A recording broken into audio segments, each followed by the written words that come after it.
நம்மள திடீரென இன்றைக்கு ஆலயத்திற்கு போக வேண்டும் அப்படி ஒரு எண்ணம் தோன்றினால் அதற்கு பின்னால் ஒரு ஆழமான ரகசியம் இருக்கிறது என்கிறார்கள்.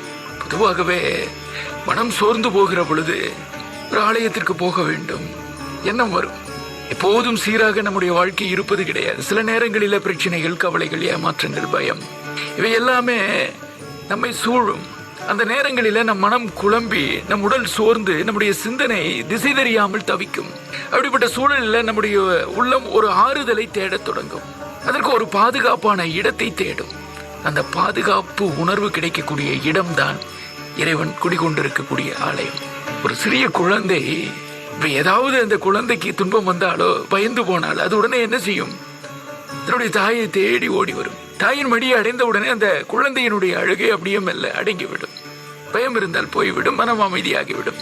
அதுபோல இந்த உலகில் மனிதர்களை படைத்த இறைவன் நம் அனைவருக்கும் ஒரு தந்தையும் தாயுமாக இருக்கிறார். எனவே வாழ்க்கையினுடைய கடினமான தருணங்களில் நம்முடைய உள்ளுணர்வு இயல்பாகவே அந்த பேராற்றலை நாடுகிறது. அதான் உண்மை. ஆலயத்திற்கு போக வேண்டும் என்கிற எண்ணம் நம்முடைய மனதில் அப்போது திடீரென உதயமாகிறது. திட்டமில்லாமல் தோன்றக்கூடிய அந்த அழைப்பு. ஆலயத்திற்கு செல்வது எப்போதும் முன்கூட்டியே திட்டமிடப்பட்ட செயல் அல்ல. பல நேரங்களில் அது ஒரு கணத்தில் தோன்றக்கூடிய உணர்வு. ஒரு சில நொடிகளில் நம் மனம் முடிவு செய்துவிடும், பொது போய் இறைவனை எப்படியாவது பார்த்து வந்து விட வேண்டும். அது நம்முடைய மனதில் தேங்கி இருக்கக்கூடிய குமுறல்களை ஒரு இடத்துல கொட்ட வேண்டும் என்கிற உணர்வு. அந்த உணர்வை வெளிப்படுத்த ஒரு இடம் என்றால் அது இறைவனினுடைய ஆலயம். அந்த ஆலயத்திற்கு செல்லுகிறோம். அந்த ஆலயத்தின் உள்ளே கிடைக்கக்கூடிய அந்த பாதுகாப்பு உணர்வு. ஒரு ஆலயத்தின் வாசலில் காலடி வைக்கின்ற அந்த நொடியில நம்முடைய மனதில் ஒரு வித்தியாசமான உணர்வு நிச்சயம் உருவாகக்கூடும். நாம் எங்கோ ஒரு பெரிய இக்கட்டான சூழலில் இருந்து ஒரு பாதுகாப்பான இடத்துக்கு வந்துவிட்டோம் என்று நமக்குள்ளே தோன்றும். அது ஒரு சாதாரண மனநிலை அல்ல. அது இறைவன் தரக்கூடிய பாதுகாப்பு உணர்வு என்கிறார்கள் பெரியோர்கள். அந்த பிரகாரத்தில் இருக்கக்கூடிய அமைதி, ஆலயத்தினுடைய படிகளை தாண்டி உள்ளே சென்றவுடன் அங்கே இருக்கக்கூடிய அந்த விசாலமான பிரகாரம், காற்றோட்டம் நிறைந்த அந்த சூழல் நம்முடைய மூச்சை மெதுவாக சரி செய்ய உதவுகிறதா இல்லையா? ஆழமாக நாம் அப்போது சுவாசிக்க தொடங்குகிறோம். மனம் மெதுவாக அமைதியாகிறது. அந்த நேரத்தில் ஆலய மண்டபத்தில் இருக்கக்கூடிய பெரிய தூண்களில் அப்படியே கொஞ்சம் நாம் சாய்ந்து அமர்ந்தோம் என்று சொன்னால் ஒரு குழந்தை தன் தாயின் மடியில் அமர்ந்திருப்பது போல ஒரு சுகமும் இதமும் நம்முள் பரவுகிறதா இல்லையா? அந்த நேரத்தில் மணி ஓசை, ஆலயத்தில் அர்ச்சகர் உச்சரிக்கின்ற அந்த வார்த்தைகள், மந்திரங்கள், அந்த நேரத்தில் நறுமணம் மிகுந்த தூபத்தினுடைய வாசனை அப்படியே அந்த முழு பிரகாரத்தையும் நிரப்பி இருக்கும். அந்த சமயத்துல அந்த ஆன்மீக அதிர்வுகள் அங்கும் இங்குமாக அப்படியே வருகிற பொழுது பிரபஞ்ச சக்திகளை அந்த இடத்துல ஒன்று திரட்டி அந்த சக்தியை பக்தர்களினுடைய மனதுக்குள் ஊடுருவச் செய்கிறது இத்துணை நிகழ்வுகளும் ஒரு ஆலயத்துல. அதனால் நம்முடைய மனதில் இருக்கக்கூடிய பயம், கவலை, எதிர்மறை எண்ணங்கள் இதெல்லாமே அகன்று போகிறது. அந்த நேரத்துல திடீரென ஒலிக்கக்கூடிய அந்த மணி ஓசை, அது என்ன சாதாரண ஓசையா? நம் மனதை விழிப்பூட்டுகிறது.